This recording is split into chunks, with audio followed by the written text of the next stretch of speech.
She's Greenpoint blogger of record, Ms. Heather. She runs NewYorkCities.com, and if she has her camera, she might make you famous tonight or infamous, depending on how you behave. Thank you for joining us, Ms. Heather. Sorry. I like it. I love the crunchy topping on it. Great flavor. Miss Heather, you can't have any, right? Because it does have bacon. The bacon does add some great flavor. I like it. It's not, great, but I'd be happy if I ordered this at a restaurant. Again, I love making macaroni and cheese, and I have for a very long time, so I may be a little bit difficult to impress, I'm sorry, but I totally like this. To me, it's a win. Hi, I have to agree. I like this macaroni and cheese as well. I think that there's an excellent marriage of textures in this. Another great one. The cheese flavor definitely comes out more in this one. Although it's a little bit drier than the other one, so they definitely run a tight race here.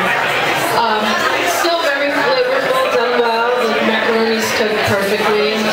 I like it. I like it too. It's a little surprising in that the cheese used appears to be ricotta or some combination of ricotta and other cheeses, which gives it a sweetness and a nice texture. Maybe a little too sweet for some, but I like it. I find this rather nice. The pasta's not mushy, which is something that I absolutely detest in macaroni and cheese. The cheese has a rather pleasant, mellow flavor to it.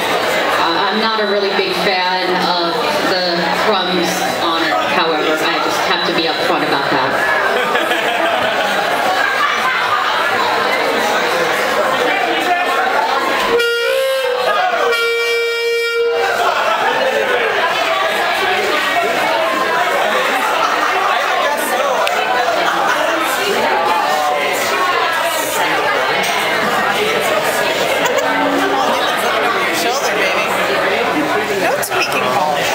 He's sexy.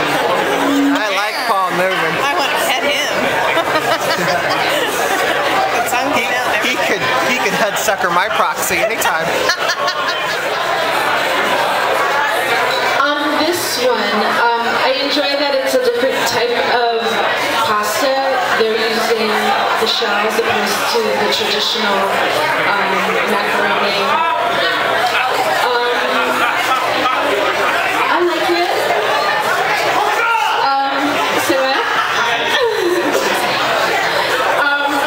I think it's good. It's a great contender to the others. I would describe this as a kind of postmodern macaroni and cheese. The pasta shape is not what you'd expect. It also has a kind of European fusion thing going with the gratin-like cheese approach, where the cheese appears to have been kind of put under a broiler, maybe, and the Italian stuffed shell thing as well. I admire the courage. I disagree with my colleague on the left. This is revisionist mac and cheese if I've ever seen it. Sorry. It's actually very pleasant. I like it. I don't think it's any better or any worse than the first entrant, just different. The pasta's firmer.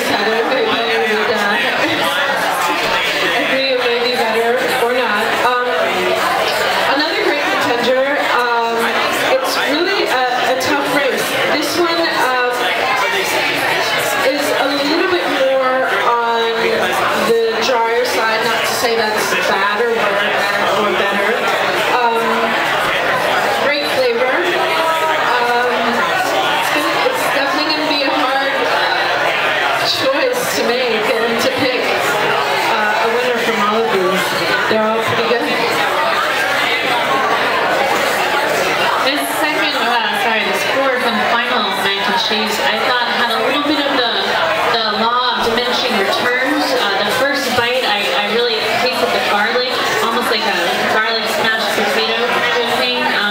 But after the second or third bite, I felt it was losing a little bit of its impact, and the texture started to seem a little pasty. I'm not sure how I feel about this one. She needs to make a living doing this. If I had the money, I'd pay you. We'll get you a tip jar or something. If you do a little dance, I'm sure that'll get you some money. I actually like this one quite a bit. I think the one problem that does it in this service is it's not warm. The other two samples are warmer.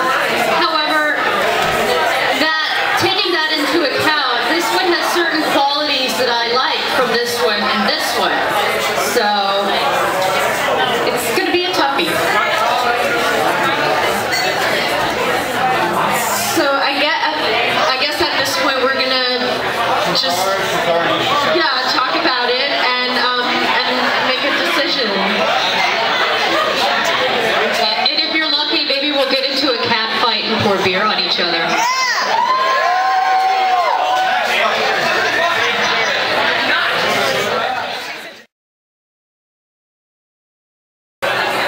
Melissa Thomas. Anyone? Anyone? Melissa? Bueller?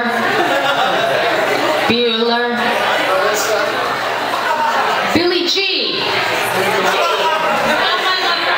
Yeah, Billie G is not our lover. Billie G is going to lose out on a gift certificate at TBD if he doesn't manifest.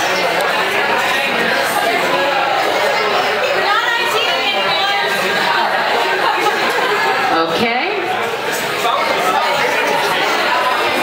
Jesus, why didn't they just put beeper numbers or some shit on these? I think this is a lesson to us all in when to stick around for the end of the event.